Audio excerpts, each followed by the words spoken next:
আগতে আমি শিকিলো দশমিকক গোটা সংখ্যাৰে কেনেকৈ হৰণ কৰে এইবাৰ আমি চাম দশমিকক দশমিকেৰে কেনেকৈ হৰণ কৰে সৰু উদাহৰণ এটা লওঁ 1.2 divided by 0.2 এইটো কেনেকৈ কৰিম এইটো যদি আমি ভগ্নাংশ হিচাপত লিখো প্ৰথমতে হৰণ মিলাও আমি ভগ্নাংশ হিচাপত লিখিলো সহজ ওপৰত যাব 1.2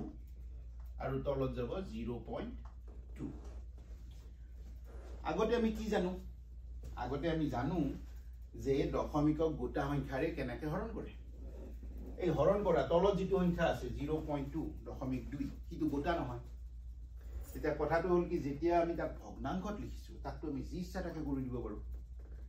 ইয়াক যিকোনো সংখ্যাৰে পূৰণ কৰি দিব পাৰো যদি ওপৰটোকো সেইটো সংখ্যাৰে পূৰণ কৰো সমমান ভগ্নাংশ একো হলনি নহয় যেতিয়ালৈকে ওপৰ আৰু তলত একে ধৰণৰ কাম কৰি থাকিম একে নম্বৰেৰে পূৰণ কৰিম বা একে নম্বৰেৰে হৰণ কৰিম আৰু আগতে কি নিয়ম পাইছিলো আমি ধৰি লওক 0.2 ইয়াক যদি 2 কৰিব লাগে আমি কি কৰিব লাগিব 0.2 দশমিক 2 ক আমি হলনি কৰিম 2 লৈকে কিবাৰে পূৰণ কৰিব লাগিব কিহেৰে পূৰণ কৰিব লাগিব 2 মানে দশমিকটো এটা ঘাত সোফালে লৈ যাব লাগে কি সংখ্যাৰে পূৰণ কৰিলে এটা ঘাত সোফালে যাব 10 ইয়াক যদি আমি 10 ৰে পূৰণ কৰি দিও কৈছিলো না আগতে পূৰণত মনত ৰাখিবা আগতে চাইবা যদি 10 ৰে পূৰণ কৰি দিও তেতিয়া হলে যেটা শূন্য আছে দশমিকটো হিমানটা পজিশন সোফালে গুচি যায় এই কাৰণ এতিয়া মই কৈছিলো মন দি থাকিবা এইটো আহিব আৰু পিছতে গতিকে এইটো মানে 2 হ'ব গতিকে এইটো যদি ওপৰত তলৰটোক যদি 10 ৰে পূৰণ কৰি দিও আৰু ওপৰটোক যদি 10 ৰে পূৰণ কৰি দিও কি পাম তলৰটো 0.2 ৰ জায়গাত 2 হৈ গল আৰু এটো 1.2 10 ৰে পূৰণ কৰিছো এইটো দশমিকটো এক ঘাত সোফালে গুচি যাব মানে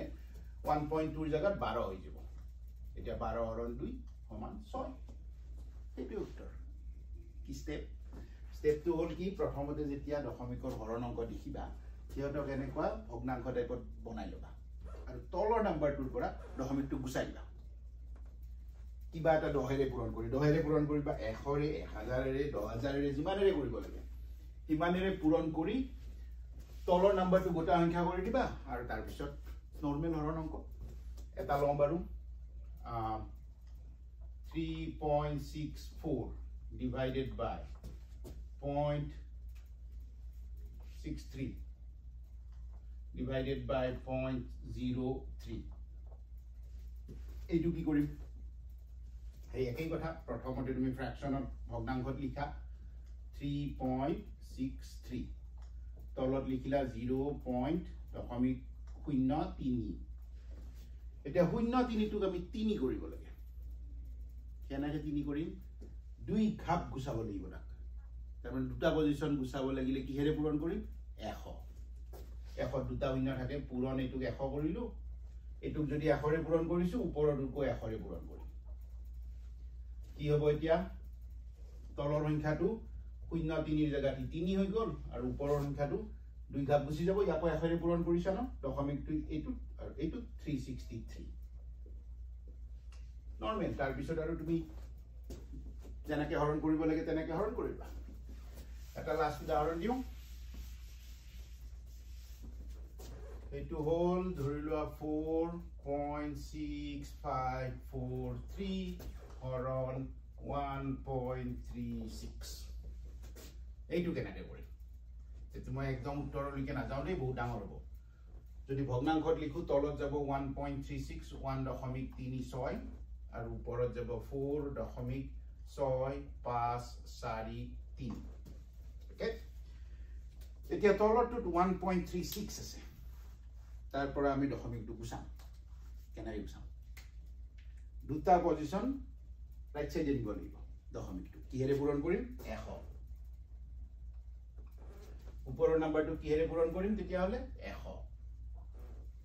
গতিকে কি পাম তলত পাম 136 ওপৰত পাম কিমান এই দশমিকটো 2 ঘাত দূৰত যাব দুটা শূন্য আছে এইটো ইয়াতে আহিব দশমিকটো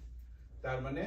465.43 এতিয়া এইটো তোমালোকে হৰণ কৰা এটো ইমান সহজ হৰণ তোমালোকে নিজে নিজে পাৰিবা মই নকৰো ঠিক আছে তেনেকৈ তোমালোকে হৰণ অংক এটা ডেসিমেলক এটা দশমিকক বেলেগ এটা দশমিক সংখ্যাৰে হৰণ কৰিব পাৰা প্ৰথমতে তাত ভগ্নাংশ হিচাপত লিখি ল'বা তাৰপিছত তলৰ সংখ্যাটো হৰৰ সংখ্যাটো ডিনমিনেটৰটো দশমিকটো গুচাবা কেনেকৈ গুচাবা 100 1000 যিমানটা দশমিক পজিশন গুচাব লাগে একৰ পিঠিত সিমানটা শূন্য সিমানটা ওপৰে তলে পূৰণ কৰিবা তাৰপিছত হৰণ কৰিবা হৈ গ'ল